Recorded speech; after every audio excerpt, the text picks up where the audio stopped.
Cahaba River Society, we're going to be doing a bio blitz at Camp Fletcher this Sunday. Camp Fletcher is in the Shades Creek watershed.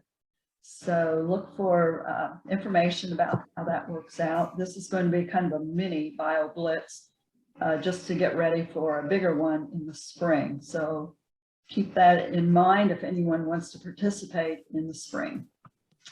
And then the other thing, at our creek cleanup, we had 128 people, which was outstanding number. We did it in smaller groups, and we had people in the creek, we had people pulling down kudzu, we had people digging up kudzu, and we had people picking up trash, and then we had a restoration crew that included some Cahaba River Society, and we put in live stakes that were black willow and sycamore stakes, and in an area that had been sloughing off into Shades Creek. And Henry was over there today after the big rain.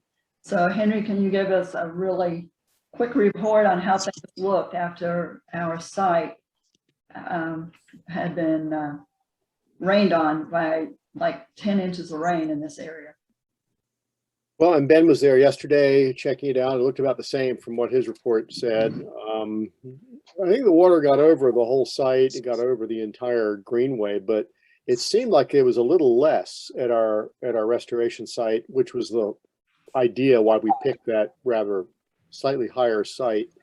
So probably not as much damage as there could have been if it had been slightly lower on the trail. But I was pleasantly surprised. I thought there were a lot of live stakes still in place, and the erosion control mat had been a little bit ruffled up. But by and large, I was glad to see it wasn't worse than it was. So I have, you know, my philosophy is everything has to be done twice at least, maybe 3 times or 10 times, but we'll keep at it.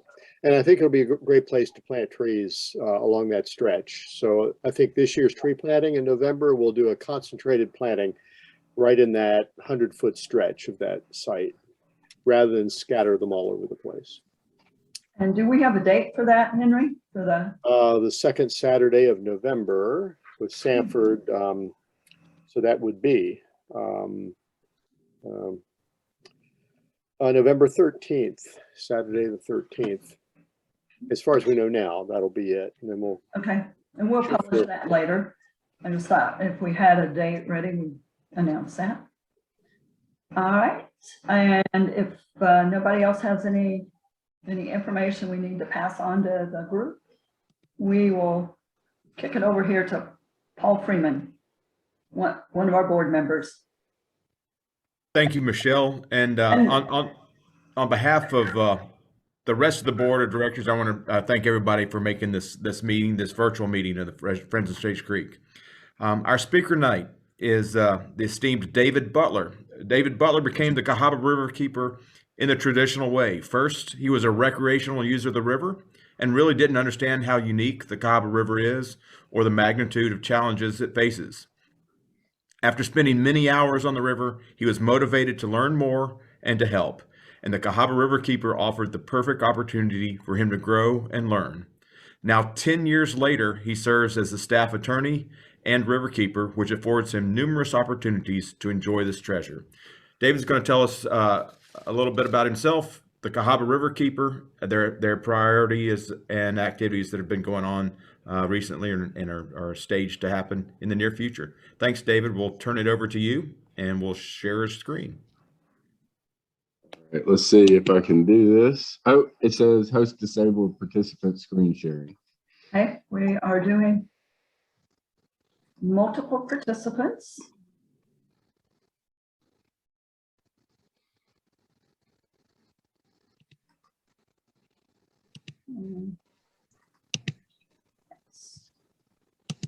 All right, I think that's working. Okay. And I'll just remind all the viewers, if you can mute yourself, and we'll just have David speaking until time for questions. All right. So can you guys see the screen? Okay. So like, Okay, good. Like Paul said, my name's David Butler. I am the Cahaba Riverkeeper. Very, very humbled to have this job. I think, like Paul said, I really started out kind of the traditional way. I was a paddler and really just looking for a place to waste time in an enjoyable way. And so I, got in a canoe and, really kind of fell in love with the river. Not just every river, but specifically the Cahaba River, and spend most of my time in a canoe on the river. I am proud parent of two children. I've got an 18-year-old and a 7-year-old, Allison and Jacob, and then my wife Susan. They're all kind of get recruited into our work from time to time, and so I certainly appreciate them. And I put the clean and dirty picture, so this is the rare instance when I'm wearing a suit, and the rest of the time I'm usually like digging around in the dirt or trash or something else. And so I think that was one of the first things I realized when I started to sort of educate myself is you don't have to look real hard to find problems. And so the picture on the right, I was picking up my child from school one day, and I looked over in the parking lot of a large shopping complex that was being redeveloped. It looked like it was snowing. And what it was is the styrofoam insulation that was in the roof of the building, and it was just blowing all over the parking lot. This is a storm drain that kind of prevented some of it from washing down into the creek. So we were able to contact the city, ask them to get the contractor to come clean up and protect these storm drains, which they did. And so, almost every day, just driving around town in my car, I see something that deserves some kind of attention. And so, as we go through the rest of the slides here, unfortunately, there's a lot of carnage and bad stuff. And I think the lesson, I guess, is that each of us see something like this every day. And that when you take time to take pictures and report it to somebody, it really goes a long way in helping to clean some of those things out. David, let me interrupt you for a second. Yep. I can see your slides just fine. There's someone that said they couldn't see them. Is there anyone that's having trouble seeing David's presentation? What about everyone else? I know I can't see it on my screen. I'm not sure what's going on. Okay. I can't see it. I see a Zoom advertisement. Okay. Not sure why some people can see it and some. Well, for one thing, there's two windows open at the top of the screen. And the first one says Friends of Shades Creek meeting. The next one says post attendees. Yes. Mhm. So if you maybe X out of that one. Mhm. Or just Okay, that shows your letter. Yeah, I know, that's not it. So mine is fine. It says mine says you're viewing David Butler screen, and it's all good. Yeah, that's. no, I don't see any of the slides. Okay, so we have somebody some that can see it and some can't. So let's see. The right. message on the bottom of my screen says I'm seeing your screen, Michelle. Yeah, Okay. Michelle, I think you probably are sharing your screen too. So you might have to disable or just stop sharing your screen. Let's see here. And mine just switched back to now, Michelle, I'm seeing your email. You're seeing mine? Okay. All right, and now what do you see, Paul? I still see your email. I can see you moving your mouse around. So I'm seeing Michelle's screen. Okay. That. And.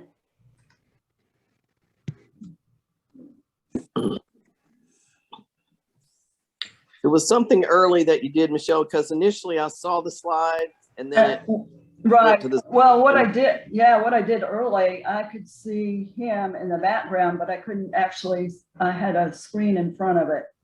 So let's see here. Files, video.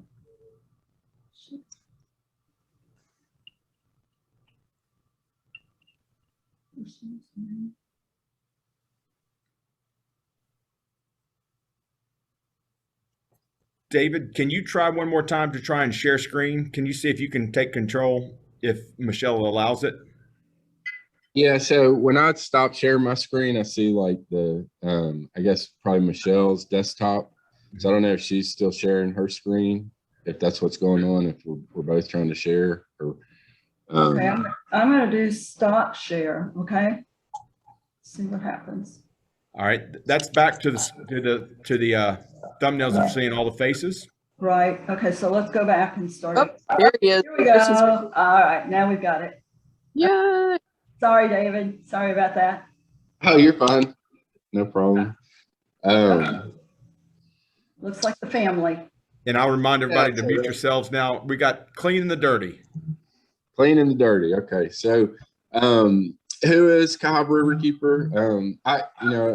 I always, I think, get a lot of attention, but, really we're a product of Dr. Myra Crawford's, motivation and determination to do more to protect the river. And so, it certainly, my job would not be possible if Myra hadn't, stepped up and decided to do something. She has lived along on the river for a long time and was just really interested in kind of documenting with some scientific certainty what's going on in the river.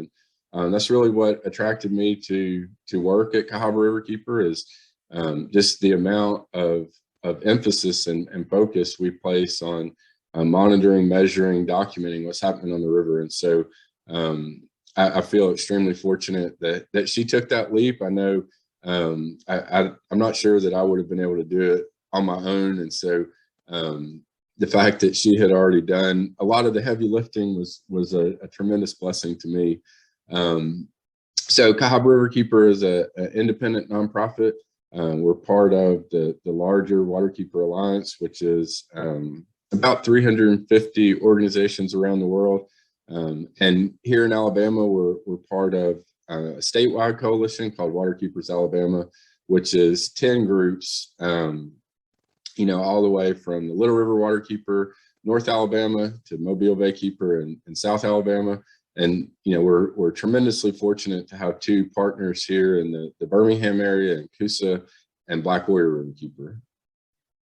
So why protect the Cahaba? I think most of you guys probably know a lot of this. It's at least 131 species of fish, 18 that aren't found anywhere else, 40 species of snail, 35 species, of mussel, 35 species of snail. Of those collectively, 69 species are listed threatened or endangered. We joined the Center for Biological Diversity to push to list the oblong rock snail, which was rediscovered in 2011 after it had been thought extinct for decades. I don't know why, I just really love the banded sculpin. So I think, little fish like this are things that people don't often see. And so when we talk about biodiversity, we always try to show people what we're actually talking about. I know before I started this work, I think I had seen a sculpin somewhere, but I certainly had never had one in my hand. And so, little fish like these don't get lots of attention, but they're really unique, special, and play a really important role in the Cahaba watershed. So what does Cahaba Riverkeeper do? I always, kind of look at it this way. We're sort of boots on the ground. So, we are not afraid to get dirty. We are out when it's raining, looking at construction stormwater issues, documenting pollution concerns that people report to us or we discover. Like I said, we spend a lot of time on the river. This is a picture of a patrol we did this year with Coosa and Black Warrior. So we share some grants between the three organizations that facilitate us working together. And so it really helps us leverage, what resources we do have to kind of stretch them as far as they'll possibly go. And both Coosa and Black Warrior are tremendous resources for us, and we're, like I said, very, very fortunate to share the Birmingham area with these two groups. Just some other kind of quick things about the Cahaba. Obviously, drinking water source for hundreds of thousands of residents here in Birmingham. A major recreational value for all these different cities who have made the river or tributary a centerpiece of their communities, and of course critical habitat for all of the critters that call the Cahaba watershed home. So what do? We, never would have guessed in a million years that stormwater and sediment pollution would be a primary focus of our work.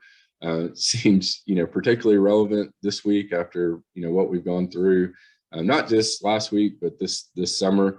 This is a picture of the river from Highway 52 in Helena, where you see the river on the left. That tree line is normally the bank, and where the river is typically, where the river typically ends.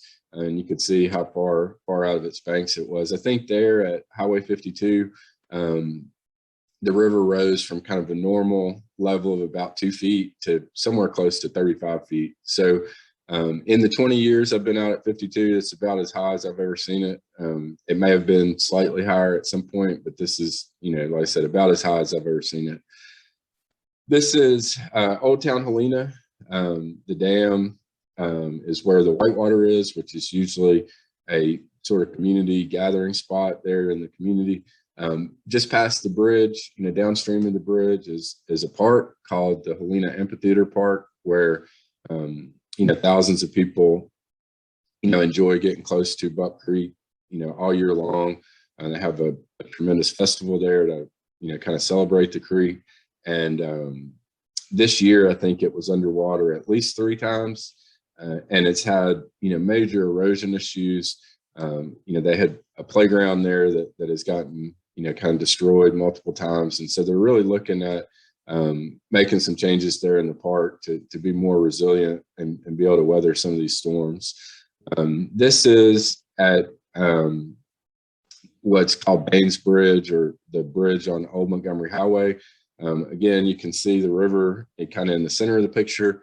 Off to the left is a park in the city of Hoover that is normally not underwater. And so this is, kind of shows you just how massive that flood was. And then you have sort of the construction aspect. So we spend a tremendous amount of time documenting construction stormwater problems. I would like to tell you that we're at a point where we're advocating for better policies, but the truth is we live in a state where we don't even enforce the current policies. And so something as simple as the installation of a silt fence seems to be beyond the scope of what we can manage here in Alabama. So we routinely see destroyed, damaged, absent silt fences, incorrectly installed, which is really the most basic minimum level of protection. And like I said, we can't even get our local municipal governments, the state government, to really enforce the law as it is already. So while we do spend time advocating for better policies, what we're really focused on is enforcing the current policy. It's very difficult to say that we need more stringent restrictions when we don't even know what it would look like if we enforce the current restrictions. Now we've made progress in some municipalities where they have added more stormwater inspectors. They've rewritten ordinances, but the level of enforcement just across our watershed is very, very poor. And when you look at some of the communities here in the over the mountain area, just from a financial perspective, they are the best equipped to staff a effective stormwater program. And so if we can't get those municipalities to do it, in more rural parts of our watershed, it's almost hopeless, because they just don't have the resources or motivation or the fear of enforcement to do what needs to be done. This is a site over in Homewood that drained to Shades Creek. Persistent problem developer.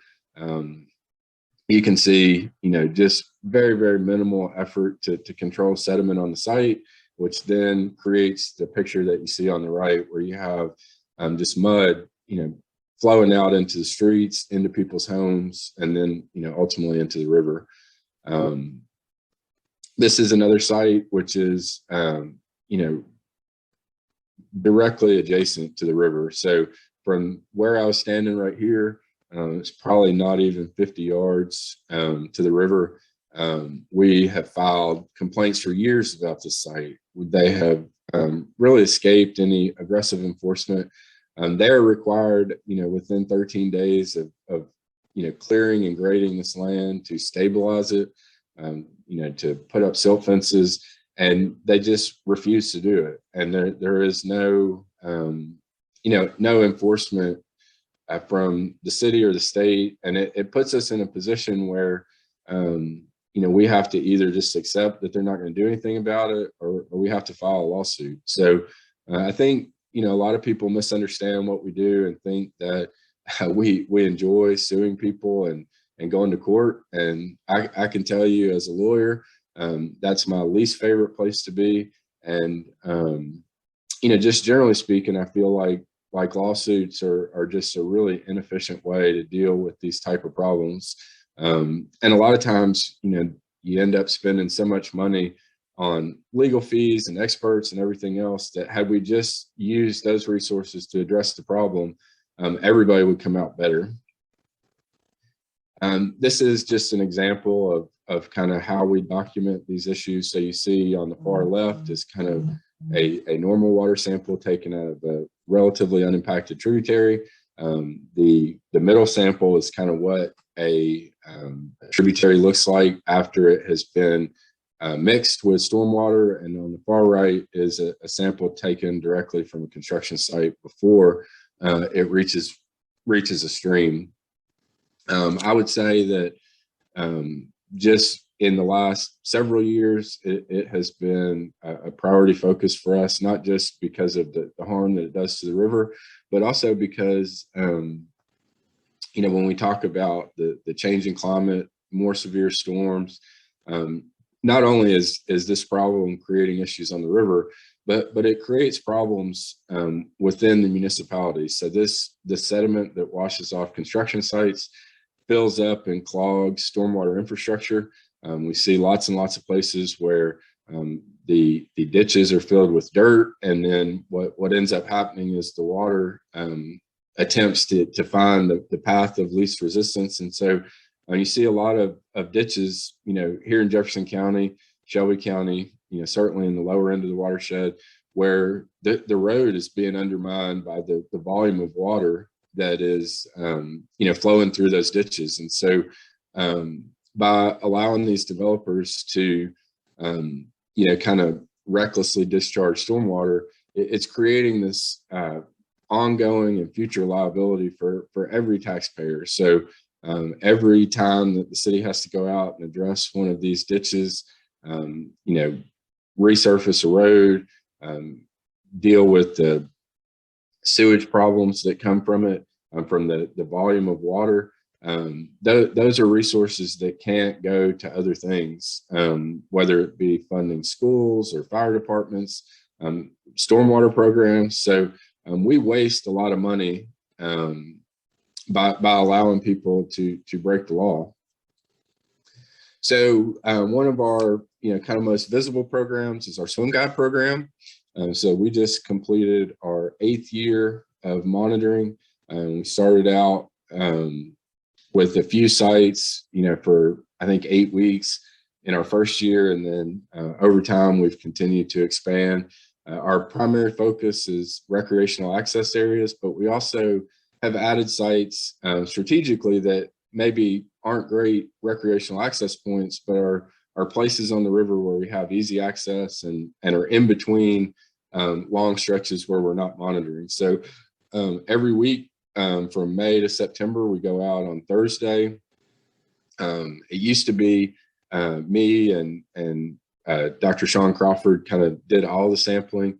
In the last 3 or 4 years, we've been able to recruit interns that do a tremendous amount of sampling for us every year. And so we're very, very grateful for the effort that they put in. That has allowed us to expand to 22 sites. So we have 3 separate routes. We have a north route, a central route, and a south route. And we collect bacteria samples and then general water chemistry. At each of those sites, we collect microplastic samples, eDNA samples, and then publish the results every Friday. So Friday by 12 o'clock, we post our results, on Facebook, Instagram, our newsletter. So that gives people an opportunity to make informed decisions about where they might swim. The challenge obviously is that these results, by the time we publish them, are already a day old. So we can't guarantee that the water quality is similar, but over the 8 years that we've been sampling, we have been able to really pinpoint some of the most chronically dirty sites and help people make informed decisions about how they interact with the water there in those places. This is a picture from the beginning. It's really my favorite part of the Swim Guide story. So when I first came to Cahaba Riverkeeper as a volunteer, I met Dr. Crawford, Myra, and just told her what I was interested in doing. And I'll never forget, she said, we don't have a lot of money, but if you tell me what it is you want to do, we'll figure out how to pay for it. And so this is how we figured out how to pay for Swim Guide the first time. We followed the Alabama Water Watch protocol. We built our own incubator out of a Omaha State cooler.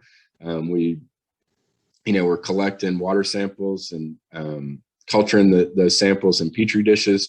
And over time, we've migrated to a much more sophisticated system. We now have a lab at our office where we use the IDEX method, which is approved by the EPA and ADEM. We have a very similar collection and analysis protocol as both the EPA and ADEM, and not to diminish what they do, but I feel like the protocol that we've developed with Coosa Riverkeeper is as strong as any agency protocol. So we feel very confident in the data that we collect. Just some kind of quick statistics, I guess. Like I said, the 8th year of monitoring. This year we sampled for 16 weeks at 22 different sites. We post the results on our website, social media, and we have a text and email alert program. Over the years, we've issued well over 500 water quality alerts. We discovered multiple sewer overflows. We documented a tremendous pollution issue at the Carmuse Lime and Stone operation in Saginaw, which is really a fantastic story, because we had had trouble getting in touch with somebody, and once we started to kind of publicize what was going on there, the company came to us and offered to work with us to resolve the issue, and they were issued a consent order by the state, which fined them, I think, $32,000. And really the state did not have a very definite remediation plan.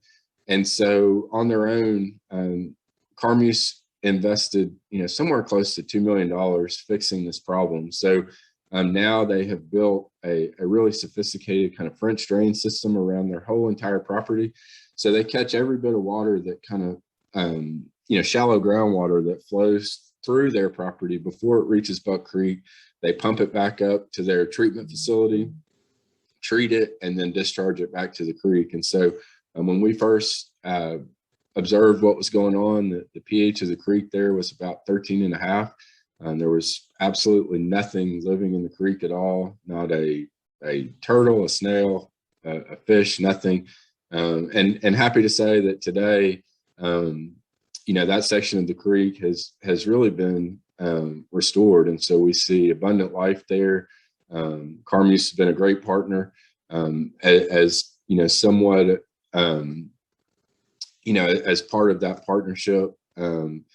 They agreed to come down and resurface the road at the Cahaba River National Wildlife Refuge. So they brought the stone, the equipment, helped regrade the road in advance of lily season. Their employees have come out and done cleanups. And so it's a really fantastic example of how these things can go when people genuinely want to do the right thing. We're extremely fortunate. We've received a multi-year grant from the Community Foundation of Greater Birmingham, which helps us, not only work with the other river keepers in the area, but has helped us grow our swim guide program. And it would be, I would be remiss if I didn't mention just how important our partnership with Cahaba Riverkeeper is. We have shared lab space. We have shared our protocol. We have shared equipment when a piece of our equipment broke or a piece of their equipment broke. We meet several times a year to discuss ways to improve the program. And so they have been a tremendous partner for us in our swim guide program. This is just, these results are through 2020. I think we probably have the 2021 results, but I have not, I've been so busy, I just didn't have time to grab them. So you can see over time how I think our first year in 2016, or the first year we started tracking these stats with Cahaba Riverkeeper, we issued 37 alerts. Last year, we issued 134.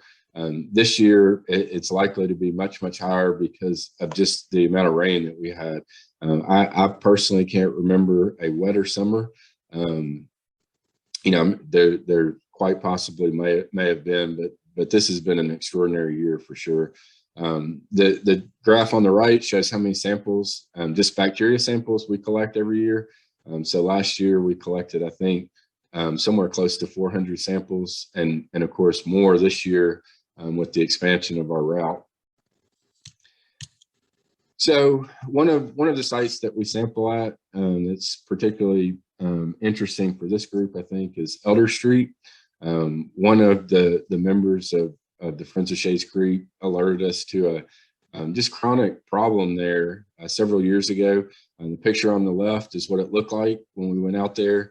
There was this crazy algae growing all over the rocks. It was just disgustingly dirty, very high levels of E. coli, algae problems, just tremendous, issues there at Elder Street. And so there is a culvert that comes into Shades Creek right there at the Florida Johnston Park. And so we kind of focused our attention on it because the picture on the left is as that culvert comes in to the little branch of Shades Creek there. So we started kind of working backwards and trying to figure out what was going on. What we discovered was that the Goo Goo car wash was discharging directly into Shades Creek. And so historically they had discharged into the sewer system, and for, reasons that nobody can understand, when they went to renew their permit, ADEM just without even being asked, permitted them to discharge directly to Shades Creek. So they disconnected their sewer connection and they started discharging directly to the creek. And, we of course filed numerous complaints. We went to the city of Birmingham, to ADEM. It took, from start to finish, it took about 2 years to get this problem corrected. And one of the things that I, have always found humorous about this situation is that I got a phone call from the owner of the car wash, and he was furious that we had publicized this problem. And he said, what we're doing is legal. We're permitted by the state to discharge to the creek, which is true. What he failed to mention, however, is that when they were granted permission to discharge to the creek, it came with a monitoring requirement. So they were obligated to monitor that discharge monthly, which they did not do. And so had they been doing the monitoring, perhaps they would have, recognized the problem. But, for years, they were not even collecting a single water sample. And again, magically, I don't know how this works, but their fine was also $32,000. So two, immensely different issues, separate parts of the watershed, different impacts, and the fines to the penny were exactly the same. So that's a pretty remarkable testament to the way ADEM tabulates fines. This was a picture I took today there at Elder Street, so you can see what it looked like, before, and this is what it looks like now. So we're tremendously grateful for the water quality improvement there. There's still a number of issues. I decided to talk about Elder Street because it has been one of the most problematic sites that we have on our swim guide route. We have a little friendly competition with Cahaba Riverkeeper, where, you know, we optimistically hope that we'll have a completely clean week of swim guide sites where everywhere will test safe to swim. Elder Street has kept us from reaching that goal for 3 consecutive years. I mean, we have not gotten a sample there that indicated that it was safe to swim there. And the other, you know, really interesting thing at Elder Street, which I think speaks to the enormous challenge that we face and kind of trying to deal with the issues on not just Shades Creek, but in our watershed. This is a picture of what the city of Birmingham thought they needed to do to control flooding at this location. So, you know, annually they would come out with equipment like this. They would drive it up and down the creek. They had a large kind of bush hog attachment that they would put on there, and they would basically go and destroy every bit of vegetation along the banks of the creek.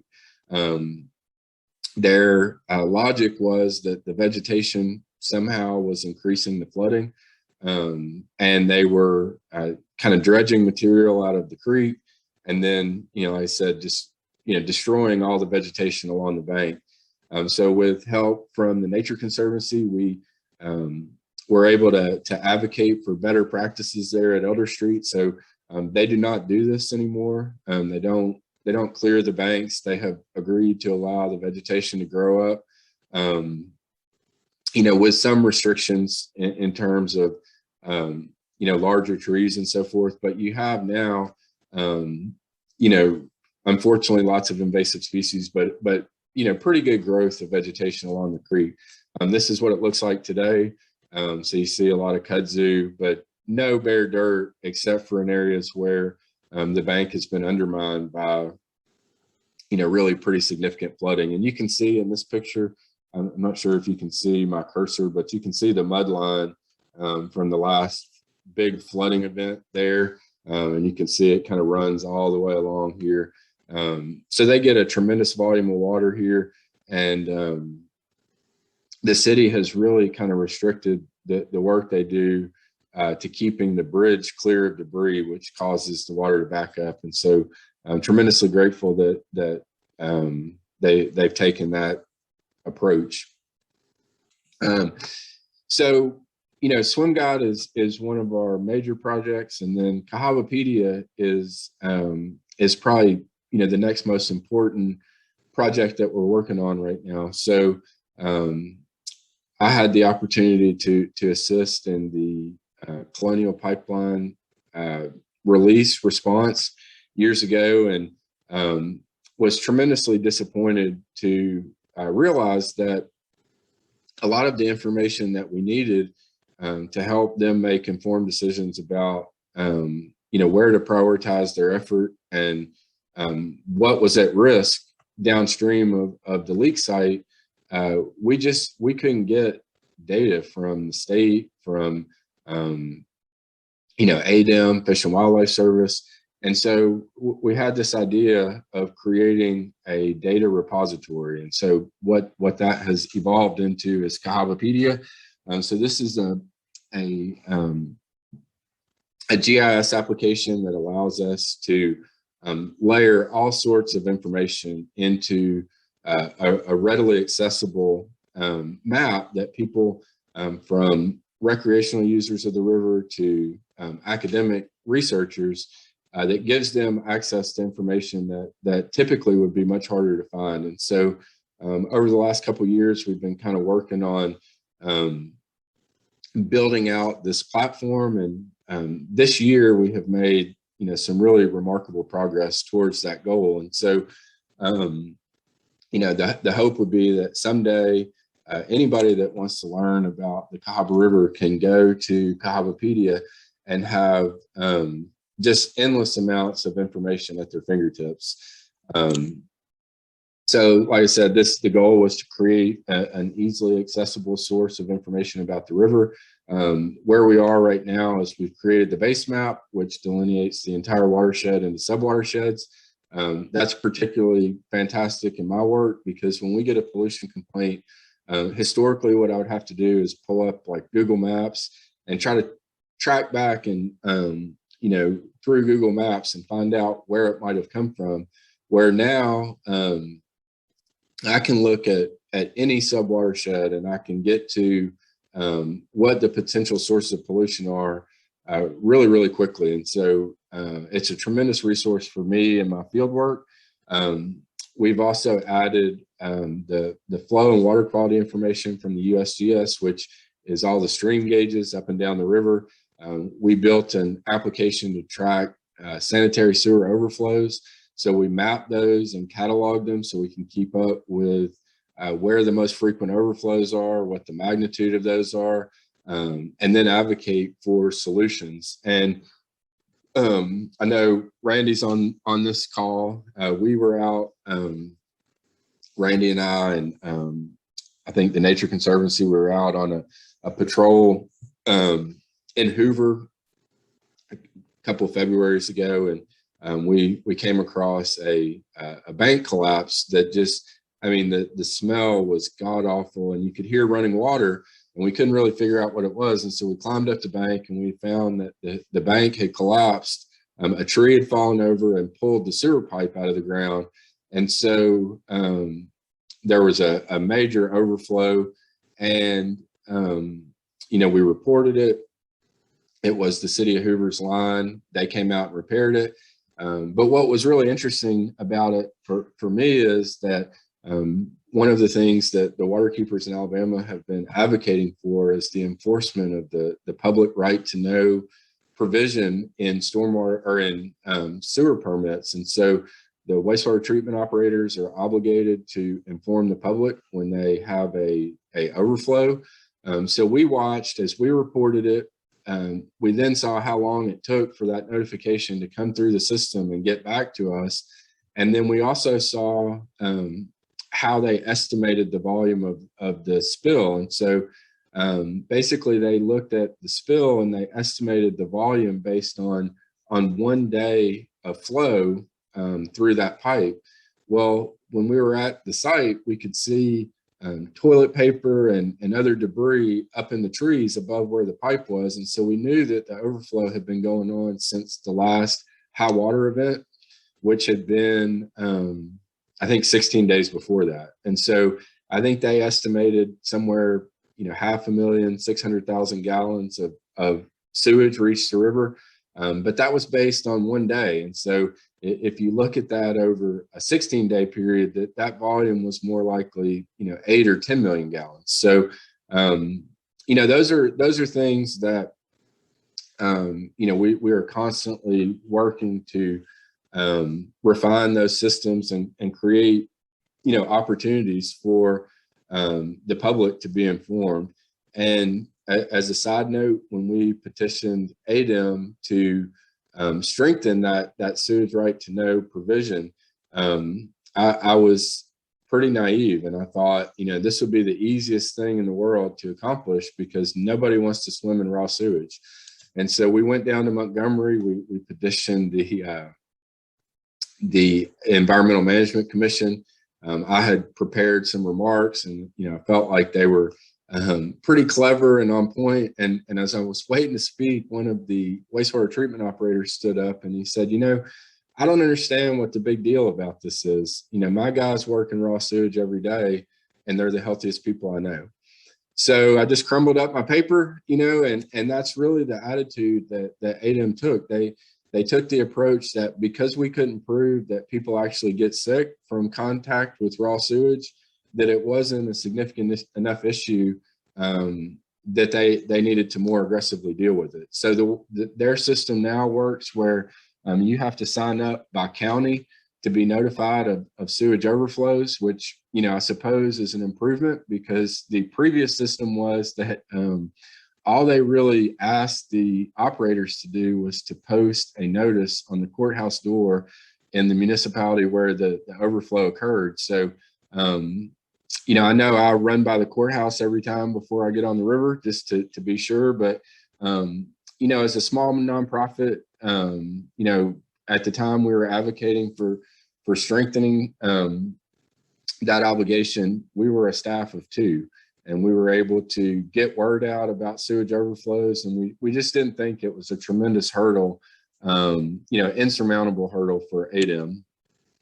And something else that we've been doing for the last several years is collecting eDNA. eDNA is environmental DNA. It gets diluted and kind of spread out throughout the water. And so we go out and collect samples, which we then filter and analyze. And you can detect that a particular species has moved through, the general area where you've sampled within something like 21 to 40 days. We were kind of inspired to do this reading the listing decision for the Alabama sturgeon. And what really stood out about that is how inefficient traditional sampling is in sort of identifying habitat, locating species. So I think over 7 years, biologists from the state spent something like 25,000 hours looking for the Alabama sturgeon and did not collect a single fish. And so it is, obviously a rare fish, but over the last several years, the state has been employing eDNA sampling to pinpoint areas where the sturgeon may still be found. I don't believe they've detected it on the Cahaba River, but I think they detected the presence of the sturgeon on the Alabama River. So there is some hope, although fading, that we will be able to collect a specimen and fertilize it with a previously collected, with a previously collected male. So the fish is certainly imperiled, and we're hopeful that that we're able to locate another so they can breed them and hopefully reintroduce them to the river. So for the past 3 years, we've collected eDNA samples all across the watershed, not just the main stem, but tributaries as well. We have a partnership with the University of West Alabama and a company out in Colorado to analyze those samples. And we're looking to expand that in the coming years. And what's really cool about this sampling is that the technology is still evolving. The analysis is still improving. And so for every sample we collect 2 samples, and we preserve one for future analysis. So we've created a time capsule of, I think over 1,000 samples at this point, where in the future, as the technology improves and gets less expensive, we can go back and analyze those samples for, maybe things that we weren't able to do now. When we started, you could really, what was kind of the traditional approach was to look for a single species. And just in the 3 years that we've been doing it, they're now able to catalog all the species present in a particular sample. So it's really, really cool. And it's been really interesting to see, what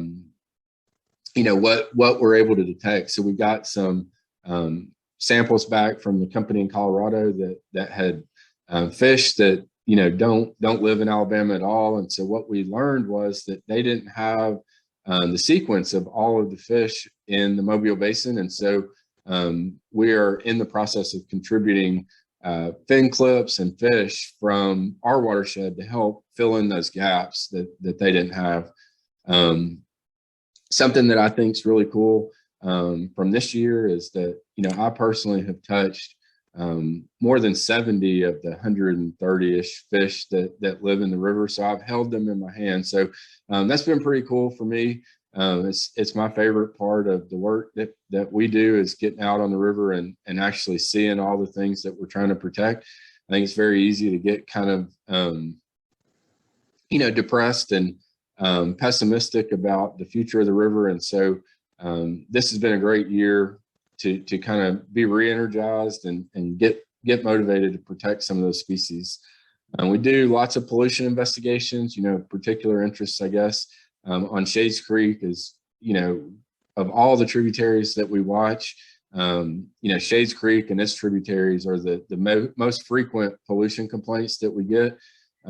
There's been you know, odd colored water, chemical spills, you know, milk spills, fish kills, just, you know, almost everything that you could imagine that comes from, you know, all of the industry that is along the banks of the river. And so the picture on the left is a recent spill from the Mayfield facility over off Oxmoor Road. What's really, you know, interesting or cool about this issue is that I can say that they are genuinely trying to do their absolute best. So, you know, anytime they've had an incident there, we have access to their staff. They're completely transparent about what happened, and they have continually been making changes and upgrades to their facility to try to prevent future events. So we had a pretty major fish kill there several years ago, and they were fined $64,000, I think, by the state. And what they elected to do was take part of that fine and use it for a supplemental environmental project. And they split. So to offset $1 of fine, they had to spend $3. So they offset $15,000 of the fine by spending $45,000, which they split between Turkey Creek and Ruffner Mountain, and help them fund native plant nurseries, which you know, they're able to grow native seed and you know, provide those for restoration projects. So that was, you know, pretty cool outcome from something that was pretty terrible. Of course, we do lots of cleanups. This is a picture that Hunter Nichols took on Shades Creek. The volume of trash here is just overwhelming. You know, the trash is packed in so tightly that you can literally walk across places, just basketballs, footballs, plastic bottles. You know, we certainly don't do that alone. We host hundreds of volunteers every year, pick up thousands of pounds of trash. This is a group from UAB that came out and cleaned up Shades Creek along Jemison Park. And so tremendously grateful to all the people who are willing to volunteer their time and get out, get dirty and help clean up.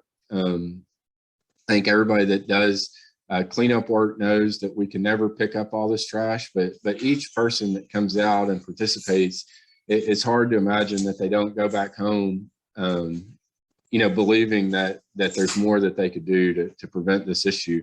And I think I saw Paul Brown here. I was out at Elder Street today, and he was out there picking up trash. So tremendously grateful for him doing that. We also do a lot of work at the Cahaba River National Wildlife Refuge. It is without question my favorite part of the river. It was, you know, the country's 540th national refuge. Was established in 2002. Home to the largest stand of the Cahaba lily, also known as the shoal lily. Its current size is 3,577 acres. We're hopeful that we'll have some, you know, really exciting news about that in the future. And you know, when it was established, they had, you know, established a potential acquisition boundary, which enables the Fish and Wildlife Service, when they have the money to do so, to purchase property from willing landowners anywhere within that boundary. So we're hopeful that they will continue to expand that.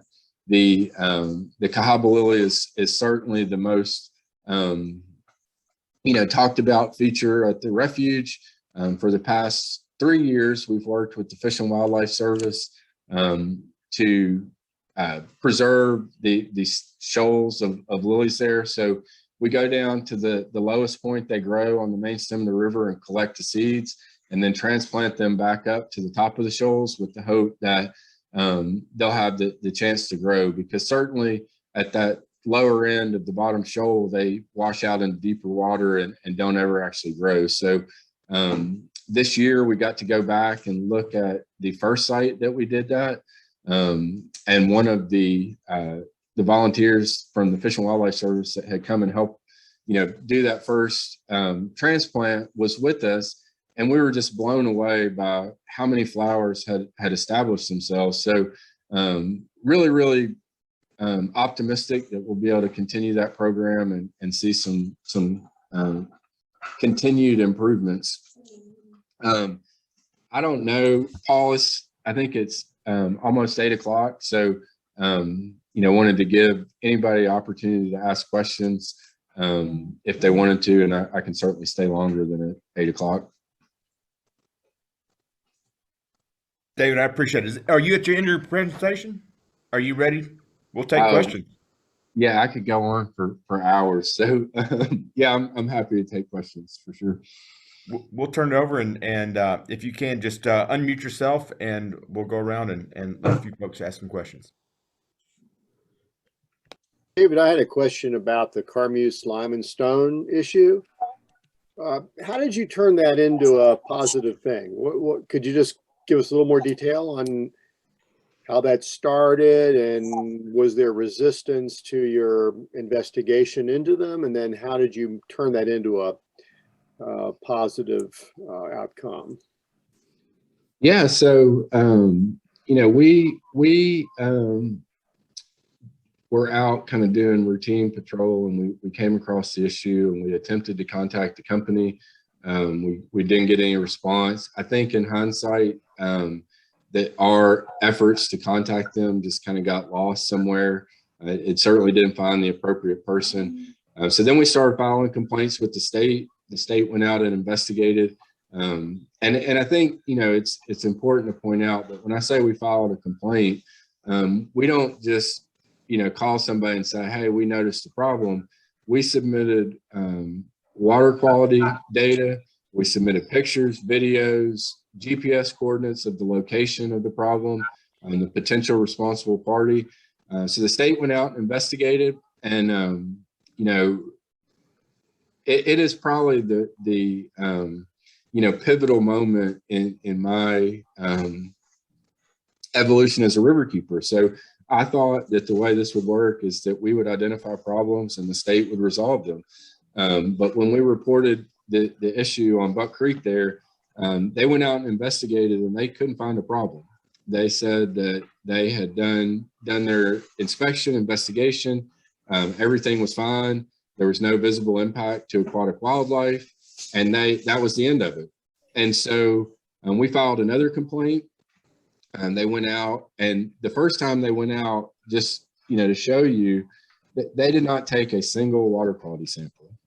You could have taken an aquarium pH stick out there and appreciated what was going on, and they did not take a single sample. They didn't do anything. The second complaint, they came back and they said, you know what, gosh, you guys are right. This is terrible. And at that point, we wrote an op-ed that showed up in the Birmingham News. And from that point forward, the company contacted me and asked if we would be willing to sit down and meet with them, which we were. So we, that's how that relationship started. We always, are very, very careful not to approach it from the standpoint of we want perfection. So we were, we made some compromises to allow them to do what they thought was best. We did not ask that they go dredge the creek or do anything like that. We felt like the damage that they would do to be able to do that work in the creek would have been more harmful than beneficial. And so we were patient, and we allowed them to kind of have some time to, really dig in and figure out what the best solution was. And like I said, they were willing to spend the money. There was certainly no requirement by the state that they spend the kind of money that they did or even do what they did. And so, a lot of what made that a successful outcome was the willingness of the company to do the right thing. Great, thank you. Mm-hmm. So David, David, when it comes to the like the construction sites that you're talking about, and really the lack of response from a lot of the construction companies, is there anything that the public can, is there a way to use social media or just get the public out there saying, we don't like this, we don't want this, we want this to change? Or have you guys already sort of utilized that aspect as well? Yeah, we've tried every approach that we can think of. I mean, we've tried, being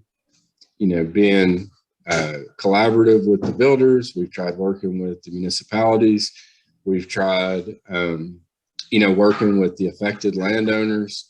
And I guess what we've realized is that there is no one solution to all of the problems. It is a problem in every part of the watershed. So it is not unique to any one community. And there is some, kind of long-standing, kind of a long-standing commitment on the part of a lot of these municipalities to catalyze growth. And so the way they view it is if they are strict in enforcement, that these builders will go build in a place where people are, where that enforcement is not the same. And so it is, to me, it's a problem that goes well beyond just stormwater issues. I mean, the competition between the municipalities and the over the mountain area, the repetition of services, the waste of resources, and kind of stealing from each other, stealing opportunity from each other, has these wide-ranging effects, and certainly stormwater is part of that. David, we have a question from Ben's wife, April.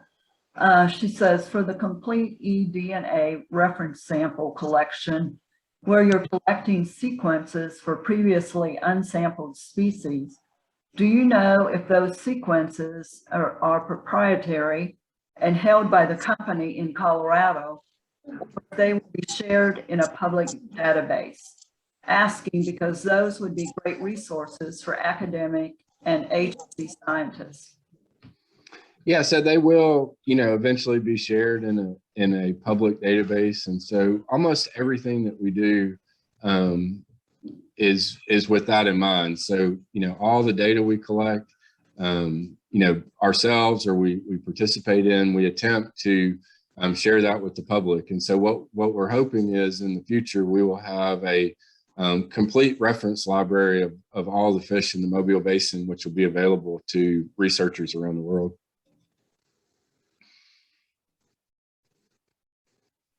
David, I have a question also on the eDNA. Are you collecting any of the eDNA samples out of Shades Creek directly, or is it all the main stem Cahaba? Yeah, so we sample on Shades Creek. We've collected samples almost from the top of the Shades Creek watershed all the way down to the confluence of the river. So we collect a lot of samples in Shades Creek, and one of the reasons why is because it's really convenient for us to sample. So we're around Shades Creek all the time, and so just about any time that we're doing work on any of the tributaries or the main stem of the river, if circumstances allow, we try to collect eDNA samples there. I think Betsy has a question for you. Yeah, thanks. That's great information about the eDNA reference database. That is fabulous. I actually did have a question going back to your biological data from the last 6 to 8 years. Have you tried looking from year to year at month, say like choosing a month in the fall like October and then a month in the summer, and comparing different sites? Because over the course of a year, obviously things get very mushed out. But if you could say like October 2016 to 2021, or 2014 to 20 in October, what does this look like over these different sites?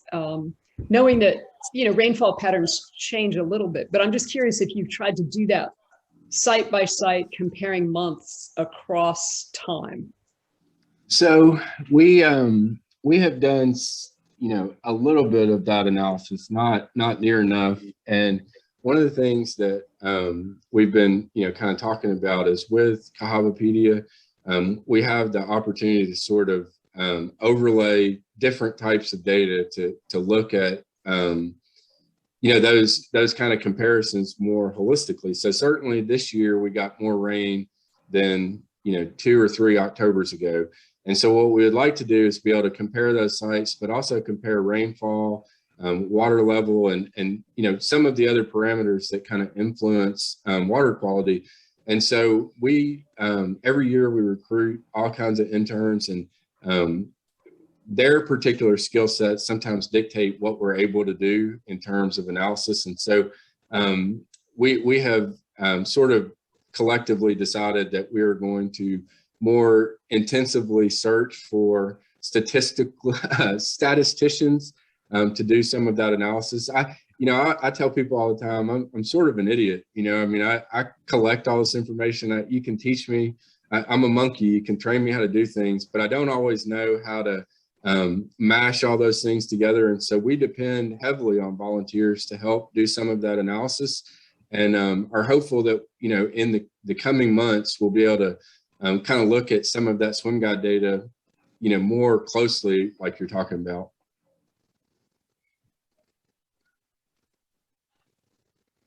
David, I have a question about the sewer overflows along the Shades Creek Greenway.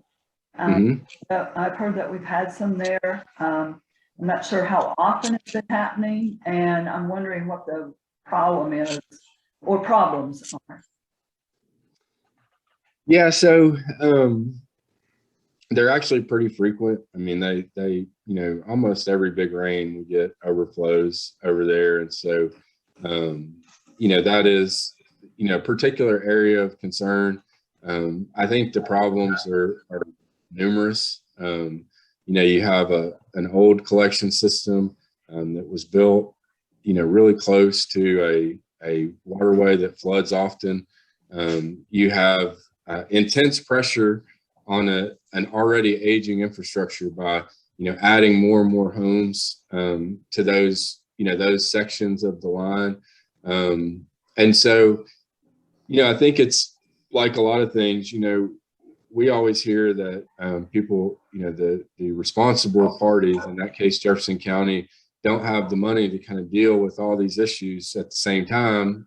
And so I think money is a big part of the problem, and whether or not they have the money is, I guess, debatable. But they certainly don't have the motivation to spend what money they do have there instead of other places. And I think it goes back to what I was mentioning before. I've been out driving around a good bit the last couple of weeks, and I see Jefferson County all over the place patching roadways that have collapsed and fallen in, trying to repair ditches, armor the sides of the roads to prevent them from falling in. And so this stormwater problem has many, many tentacles that reach into lots of different pools of money. And whether it's mitigating damage to private property, whether it's repairing roadways, whether it's sewage overflows, ditch maintenance, they spend a lot of money already, but it's not spent efficiently. Is the solution there to put in a new and bigger line? Is that the solution overall? I don't know. I mean, certainly that would go a long way into solving, some of the issues, but I think the location of the line is challenging. Like I said, it's right along the creek. So, we have, tremendous flooding along the creek there. And so that, that's always going to create problems. Jefferson County had like a great example was they had on Patton Creek, the manhole cone that kind of raises the manhole above normal water levels got knocked off. And so then the creek was just flowing through the sewer line, which creates, a number of different challenges, so obviously Jefferson County doesn't want to treat creek water. They want to treat sewage. But when that line was open, you had stormwater mixed with sewage. And so, I feel like Jefferson County's done a lot better job of trying to address those issues when they come up, trying to be efficient in stopping the overflows. But I think there's still a lot of work to be done. Are there any other questions out there?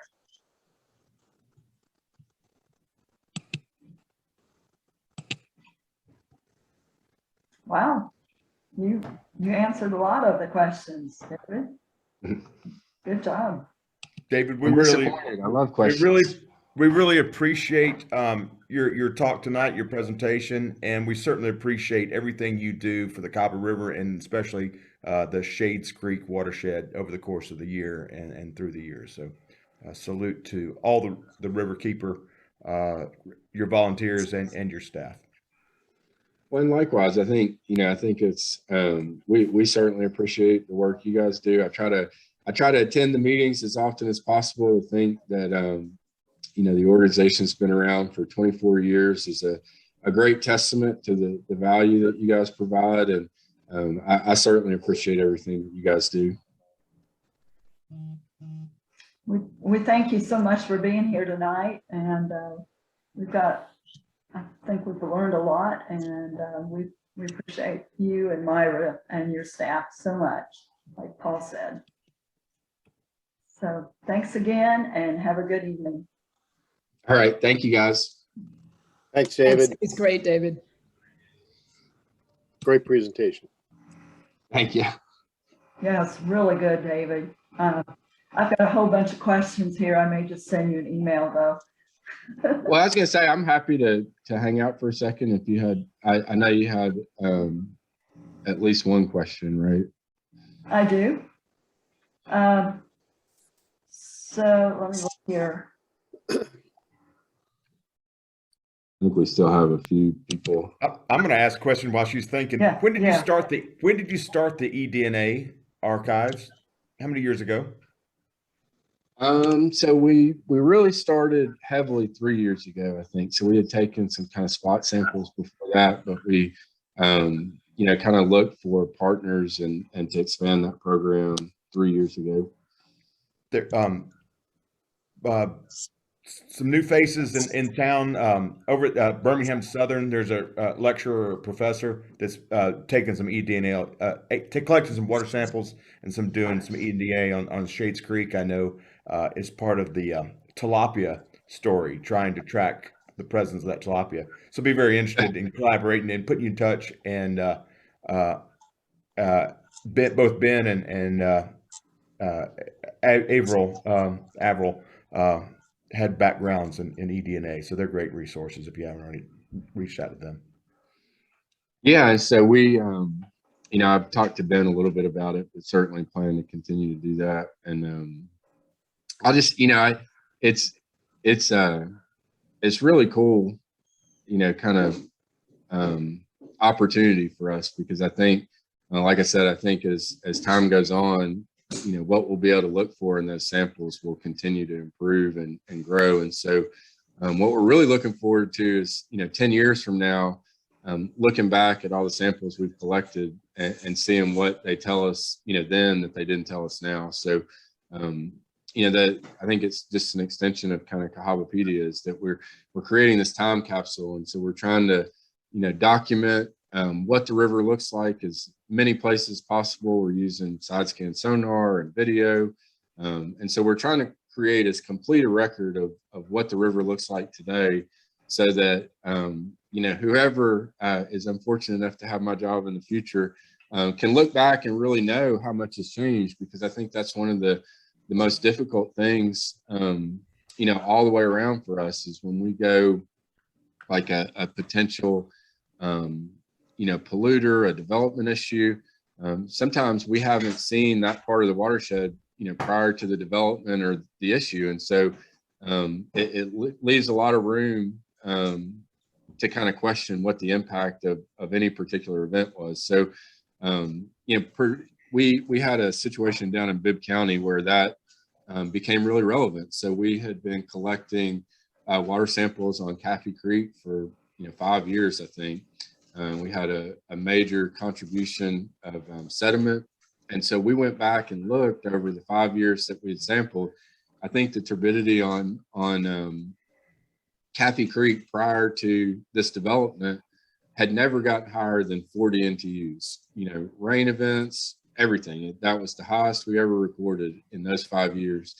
And then post-development, you know, just about every time it rained, we would see, you know, well over 100, sometimes as high as 400 NTUs. So having that historical record became really valuable in, you know, sort of motivating the responsible party to come to the table and find a compromise where if we didn't, you know, if we hadn't been collecting those samples, they could have said, well, that's how Kathy Creek always is. One really cool. Oh, great, go, Michelle. Oh, go ahead, Paul. No, I was going to say, are you familiar with? Have you ever talked to the folks from Trutta Environmental about their high definition stream surveys, the kind of floating the creeks or floating the rivers and doing geo-referenced video monitor or video records? I think it's a great, like you say, time capsule. Regardless of what you analyze in when you take the video, you have that record, that movie of the river to go back to 5 years, 10 years, 20 years later and look and see what's changed, how the vegetation changed, where, you know, what it looks like. It's really a cool opportunity. Yeah, so we did. We actually we actually spoke to them quite a bit. We, you know, entertained trying to hire them to do that on the Cahaba, but the cost was prohibitive. I mean, it was about I forget. I want to say it's about $10,000 a mile or so. And so what we did instead was we built our own boat to be able to do it ourselves. And certainly we don't have the ability to analyze everything, but we do have the ability to create the record. And so what that's created for us is an opportunity to recruit people to analyze the data for us. You know, I wish that we could write a check for $200,000. So I guess it was $1,000 a mile, because I think it's going to be about $200,000. But we wanted to be able to do it repetitively, you know, over time. We wanted to be able to do it as often as we could. We also wanted to look at tributaries, and when you added all that up, it was just a tremendous amount of money. And so, you know, kind of, I think is representative of the Riverkeeper model is that, you know, we don't always have the resources to do what we want to do, but we do have the motivation and creativity to find solutions to kind of bridge that gap. And so they were a tremendous resource in kind of getting us started doing that. And I agree with you. I think it is a tremendous asset to have that record, to be able to look back, you know, 5, 10, 20 years later and say, okay, this is what it looked like then, and this is how much it's changed. Yeah, you've done a great job adapting to the money that you have and being able to find solutions.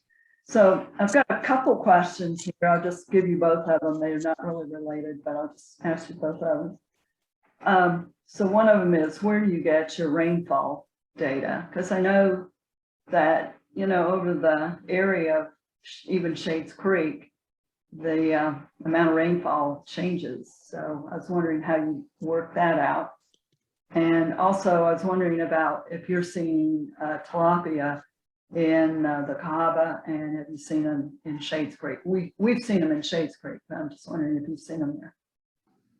Yeah, we have seen them in Shades Creek. We actually killed one this summer, like earlier this summer.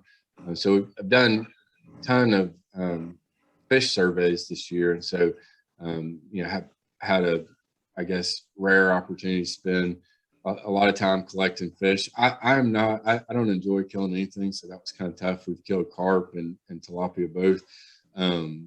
But so I have not seen them on the main stem of the river, but we have seen them in Shades Creek, or I have seen them once on Shades Creek. And then as far as the rainfall data goes, we get it from a variety of sources, but what we're looking to do now, and, you know, I probably should have said this earlier too, like, you know, one of the things that gives me the greatest hope for the river is technology. So being able to leverage these, you know, amazing tools that have become affordable really creates this great opportunity for us. And so they have these kind of personal weather stations that you can, kind of purchase and put up at your home. You can share that data with whoever you want.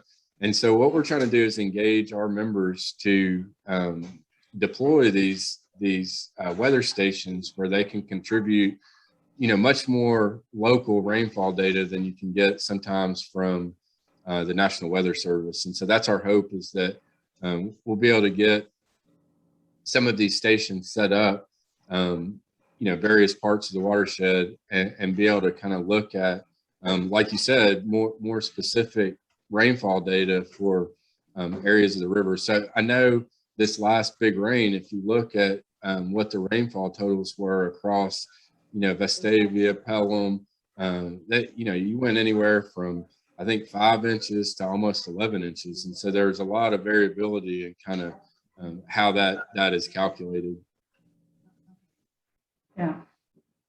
But, even with that, there's another waterkeeper that has built in partnership with the EPA, a really low cost remote monitoring station that can track temperature, pH, turbidity, a couple other parameters. And so that's one of the problems that we have now, is the USGS gauges are pretty expensive. I think they cost about $30,000 a year, and they usually require some investment from, the county, a city, somebody else besides the USGS. And so that's prohibitive. Now I will say, since we've been doing the sampling at Elder Street, that we now have a gauge there. And so that's pretty cool. I can sit at home and watch turbidity at Elder Street. And so maybe not so healthy, but pretty cool. Hey, David, I'm curious, your relationship with Cahaba Riverkeeper, did that come about because of the swim guide, or does it have to do with the watershed boundaries? And just, I looked on the map, I was amazed how close the two are above Argo. They kind of commingle there around those knobby mountains.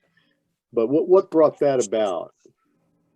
Yeah, it's really just, kind of one of my goals when I started was to, build partnerships, build relationships. And so, certainly we look to the closest water keepers, and Black Warrior Riverkeeper has been around a long time. After kind of interacting with them, we went to Cahaba Riverkeeper, and just really, honestly, I think a lot of it, the growth of our partnership is just how much we enjoy them as people. So they're, really fantastic and generous, and, very similar mindset to us. And so we have, I said, we have benefited tremendously from the arrangement. Like this year, their turbidity meter broke. So, every Thursday they would bring all of their samples to our lab and use our machine. So it's a great resource for us to be able to kind of compare notes. And we've filed, notice of intent to sue against developers at the same time. We do have a lot of common issues with developers where, there's developments in both of our watersheds, same developer that's creating problems. And so it gives us an opportunity to kind of be more aggressive and attack it from more than one way. Like right now, we've got a developer in both of our watersheds that I think they've been fined by ADEM 3 times in the last 4 or 5 months. And so, I think it's just a culmination of a lot of reasons. But to your point, it is really amazing. I had the opportunity last year and this year both, I guess, to go visit the headwaters of the Cahaba. And so when you go there, you can actually get to a point where you're standing in all 3 watersheds. So you can be touching the Black Warrior, the Coosa, and the Cahaba. And unfortunately, that's really close proximity to where Vulcan Materials wants to build the quarry and clay. So, proximity is certainly one of the factors.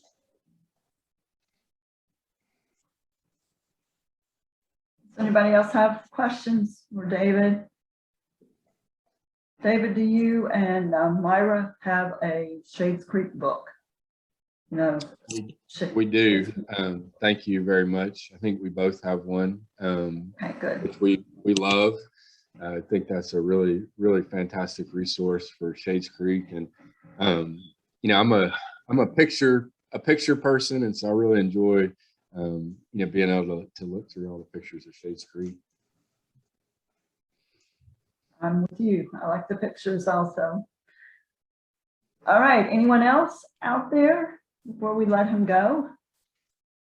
Well, again, thank you so much. I've learned a lot. I knew a little bit about Cahaba Riverkeeper, and now I know a lot more, but I may have questions for you in the future. So thanks. Yeah, for sure. Anytime. I didn't even get to it, but I mean, that's, you know, certainly we're here to help anybody. And so, you know, anytime you guys see something that you think needs attention or, you know, just want another set of eyes on, we're certainly happy to come look.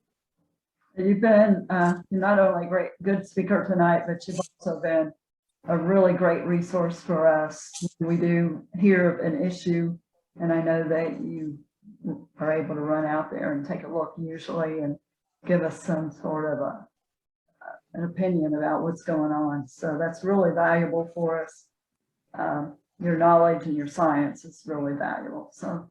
Well, and I would just say, I know, you know, I wanted to apologize to Paul, but I mean, you know, what I would say is that, you know, people always say like, you know, don't want to pester me or whatever, but I never mind, you know, trying. Sometimes I don't have time to do everything I would like to do, but, you know, I'm certainly happy to do anything we can to help. You know, and this has been, as you all know, this has been a kind of crazy couple of weeks. We had the Kinder Morgan's pipeline leaking on Buck Creek, and then we had the flooding, and just been a kind of crazy few weeks for sure. I'm sure you've been running around all over the place looking at different stuff. So.